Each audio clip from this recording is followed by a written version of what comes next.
Bon eh bien me voici de retour dans la salle semi-anéchoïque en compagnie de Justin. Salut Justin. Salut Benjamin. Ça va? Ça va très bien. Alors Justin, eh bien, c'est le responsable des protocoles de test pour les enceintes. C'est lui qui effectue toutes les mesures. On a fait d'ailleurs une vidéo sur la Devialet Phantom 2. Je vous invite à aller la regarder puisqu'on y explique un petit peu tous les protocoles qui sont mis en place pour mesurer ces enceintes. Bonne nouvelle, on a enfin le résultat de la Devialet Phantom 2, mais pas seulement. On a également le résultat de toutes ces enceintes pour le lancement du segment Premium. Alors, première question pour Justin, comment une enceinte est classifiée Premium chez DxOMark? Alors à DxOMark, le classement Premium, il démarre à partir du moment où une enceinte est vendue à 600 € en prix de lancement.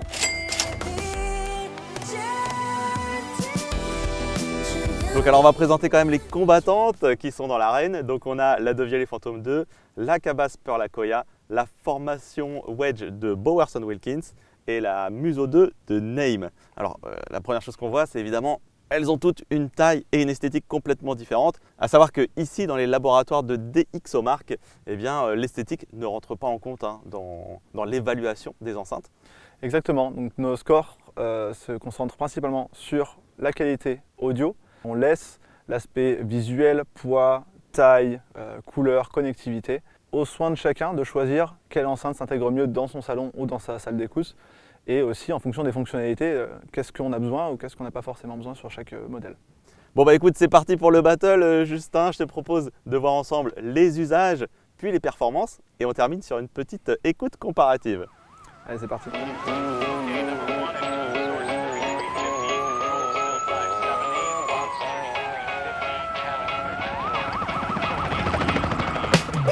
Bon allez, on commence donc avec le plus gros modèle, la Neim Muso 2e génération.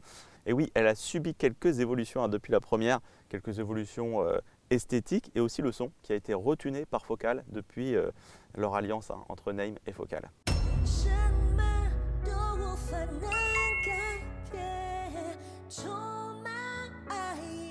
Alors, qu'est-ce que ça donne au niveau des mesures?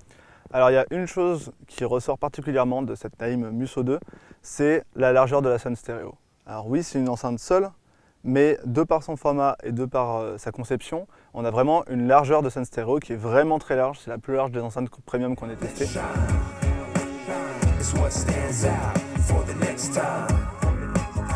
Deuxième chose, on a des basses qui sont très présentes mais qui restent assez précises et qui vont vraiment venir supporter cette enceinte dans un cas où on veut s'en servir en tant que barre de son par exemple, pour regarder un film, pour regarder des vidéos. C'est une enceinte qui est particulièrement adaptée de par sa largeur de scène stéréo et la précision des basses.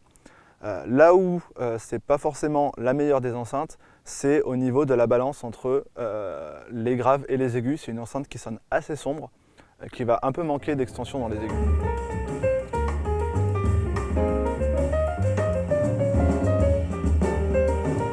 Donc on retiendra dans les usages qu'elle peut aussi servir de barre de son, ce qui est quand même un petit plus avantageux. Bien sûr. Allez, enceinte suivante.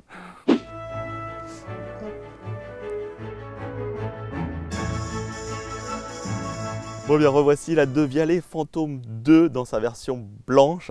Et oui, on avait amené ici la version Gold Opéra de Paris et elle existe également en noir mat.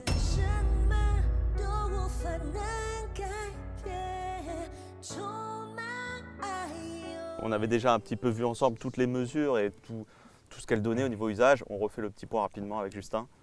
Exactement, donc la Devialet Phantom 2 à placer méticuleusement chez soi. C'est une enceinte qui est très directive, il faut vraiment la placer comme on la voit ici, donc avec le tweeter principal orienté vers l'écoute.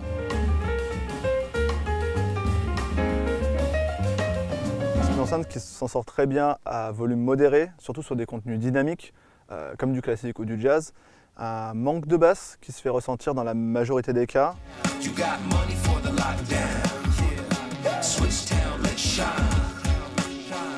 Faites gaffe à ne pas monter le volume trop fort, on va avoir une compression qui va arriver. Mais voilà, c'est une enceinte qui se place avec précaution, qui peut permettre une bonne qualité d'écoute, encore une fois, surtout sur les contenus à grande dynamique. Ok, bon, je tiens à préciser quand même que c'est le modèle le plus compact, le plus réduit de l'ensemble du battle. Donc c'est aussi à prendre en compte, puisque voilà, quelqu'un qui peut placer cette enceinte chez lui ne pourra peut-être pas forcément placer une wedge ou un Muso 2 quoi. Exactement. Bon allez, on enchaîne sur l'Akoya.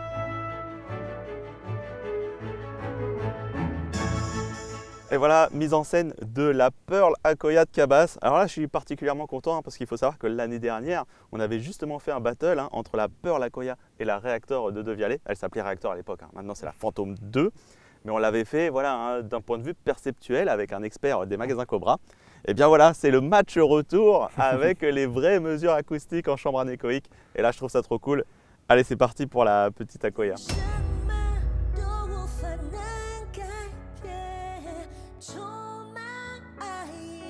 Et ben, la Pearl Akoya s'en sort un petit peu mieux que la Devialet Phantom 2. Cabas a bossé sur son nouvel algo Gen 2 qui améliore énormément la qualité de son.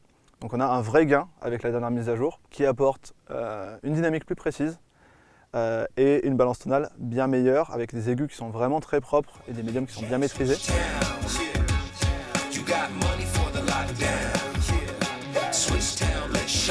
Au niveau des défauts de cette enceinte, ça va principalement être un défaut de compression dès qu'on va monter un petit peu le volume. C'est une enceinte qui essaie de monter très fort en volume, mais un peu aux dépens de sa taille. C'est-à-dire qu'elle va monter très fort, mais on va vraiment perdre beaucoup les basses et avoir des bons artefacts de compression.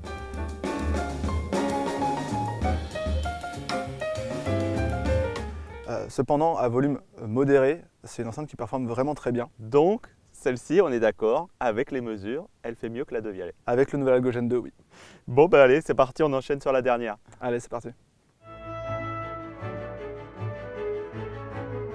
Bon, allez, on termine avec la Bowers & Wilkins Formation Wedge. Donc là, limite, c'est la plus imposante des enceintes. On va voir si elle vérifie le fait que plus l'enceinte est costaud et mieux elle marche. Elle a aussi un design assez particulier, à savoir qu'elle existe en blanc ou en noir.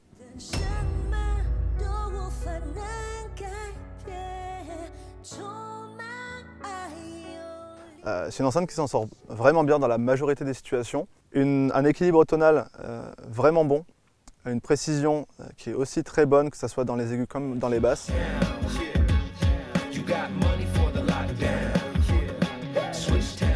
C'est une enceinte aussi qui est stéréo, on ne dirait pas forcément à la forme, mais c'est une enceinte qui propose une scène stéréo. Alors c'est pas aussi large que la Naim Muso, mais c'est quand même notable. À noter peut-être un léger manque de basse sur les contenus type électronique, ou les contenus qui sont chargés en basse, ça va peut-être manquer un petit peu pour les aficionados. Cependant, pour tout ce qui est pop, rock, jazz, classique, c'est une enceinte qui s'en sort vraiment bien.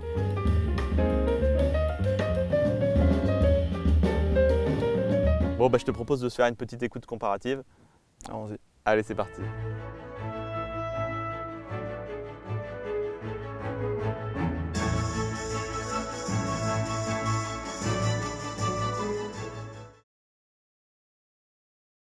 Now they're calling for the lockdown. It's like Wimbledon Stadium, stay out. Step aside now for the late jam. Switch towns.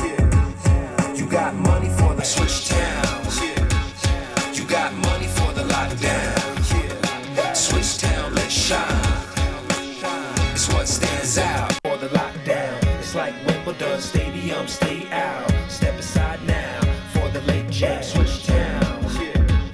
You got money for the lockdown. Switch town, let's shine. It's what stands out for the next time. Switch town. You got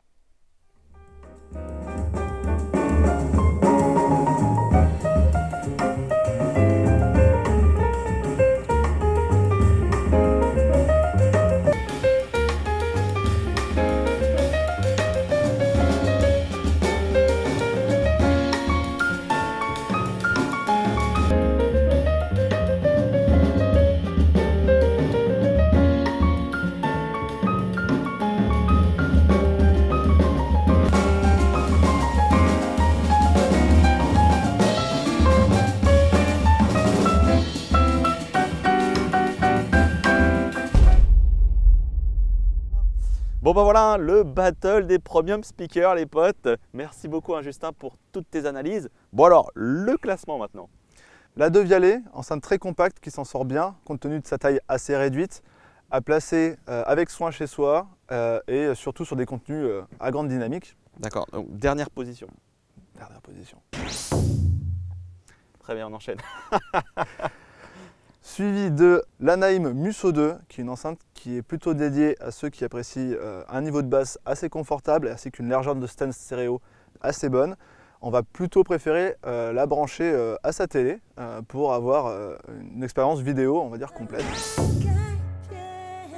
Ensuite, l'Aka-Bass The Pearl Akoya, la surprise, assez compacte et qui s'en sort plutôt bien dans la majorité des cas. C'est une enceinte assez équilibrée, il va juste falloir faire gaffe à ne pas monter le volume trop fort parce que on va arriver un peu à avoir de la compression et à avoir un niveau de basse un peu trop limité. Et enfin, le top score, La grande gagnante. la Bauer & Wilkins Formation Wedge qui s'en sort très bien dans la grande majorité des cas. C'est une enceinte qui est très équilibrée, qui est très précise.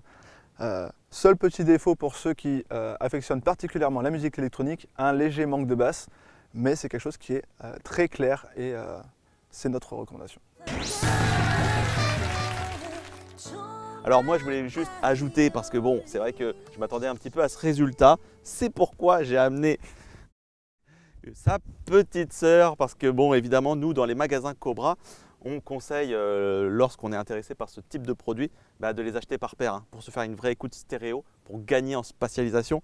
Et c'est vrai qu'on a fait une écoute là tout à l'heure, c'est quand même d'un autre niveau, c'est normal, c'est tout de suite plus agréable et beaucoup plus sympa. Après, le budget, il fait x2 et on peut comprendre aussi que ça peut limiter de ce côté-là. À savoir que l'Aka-Bass Akoya, même tarif, j'ai envie de dire, c'est aussi des enceintes qui s'achètent par paire. En tout cas, nous, c'est ce qu'on conseille chez Cobra.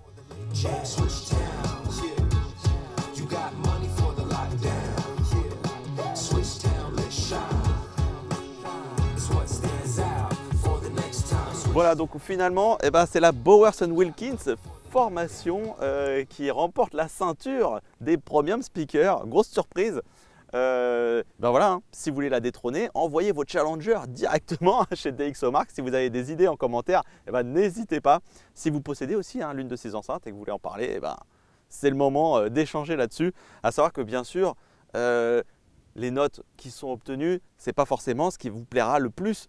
Il faut toujours venir voir, écouter, tester les produits. Ils sont bien sûr tous disponibles dans les magasins Cobra et vous retrouvez l'ensemble des notations sur le site DxOMark. En anglais, attention, donc il faut être bilingue. Mais heureusement, on vous fournit, nous, la conclusion en français sur cobra.fr pour toutes les enceintes que vous pouvez retrouver chez Cobra, bien sûr. Merci beaucoup encore, Justin. Merci Benjamin. Merci d'avoir regardé la vidéo. À très bientôt sur la Cobra TV.